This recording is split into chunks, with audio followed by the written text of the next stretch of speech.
নমস্কার, আমি সৌরভ। তোমরা দেখছো সৌরভ ব্যাপারী ইউটিউব চ্যানেল। আজকের ভিডিওটি খুবই গুরুত্বপূর্ণ হতে চলেছে। আজকে আমরা ফুড এসআই আপডেট নিয়ে চলে এসেছি, তাই ভিডিওটি মনোযোগ সহকারে দেখবে এবং চ্যানেলটিকে সাবস্ক্রাইব করে দিয়ে পাশে থাকা বেল আইকনটি প্রেস করে দেবে। এবং ডেসক্রিপশনে আমাদের চাকরির লড়াই গ্রুপ আছে, আমরা ফুড এসআই নিয়ে আলোচনা করি, সেখানে অবশ্যই জয়েন হবে। তাহলে চলো দেরি না করে শুরু করা যাক। দেখো, তোমরা সবাই কোয়েশ্চেন করছিলে যে ফুড এসআইয়ের ব্যাপারটা কি দাদা। আমাকে কালকে অর্থাৎ 23 তারিখে কোয়েশ্চেন করে করে মানে সারাদিন আমাকে কোয়েশ্চেন করা হয়েছে। তো তোমরা দেখে নাও তোমাদের স্ক্রিনের ওপরে যে ফুড এসআই কেস আজকে লিস্টেড আছে এবং 59 নম্বরে একদম সবার শেষে কিন্তু লিস্টেড আছে।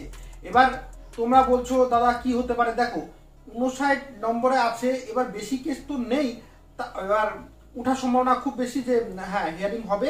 এবং 2 নম্বর কথা হচ্ছে যে কালকে হয়তো বিচার নাও হতে পারে, নেক্সট ডেট পড়তে পারে।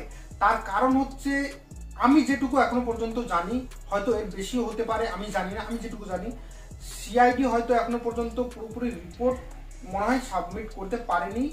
এবং যদি কালকে সব উকিল থাকে এবং সিআইডি যদি কালকে সব রিপোর্ট সাবমিট করে দেয়, তাহলেই কালকে কিছু একটা বিচার হতে পারে, কিন্তু এর সম্ভাবনা খুবই কম। আর তোমরা যদি বলো রেজাল্ট বা রি এক্সাম কি হতে পারে, দেখো রেজাল্টের সম্ভাবনা বেশি 80% এবং রি এক্সামের 20%।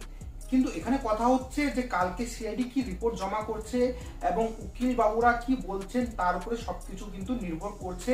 তাই তোমাদেরকে আমি বলবো যে চ্যানেলটিকে এখন সাবস্ক্রাইব করে পাশে থাকা বেল আইকনটি অন করে দাও, কারণ যখন ফুড এসআই হিয়ারিং হবে আমি লাইভে এসে তোমাদেরকে সব রকম আপডেট দেব কি হচ্ছে না হচ্ছে। ওকে, তাহলে আজকের ভিডিওটি এই পর্যন্ত। ভিডিওটি ভালো লাগলে লাইক করে দেবে এবং তোমাদের বন্ধুদের সাথে শেয়ার করে দেবে। ভিডিওটি দেখবার জন্য অসংখ্য ধন্যবাদ।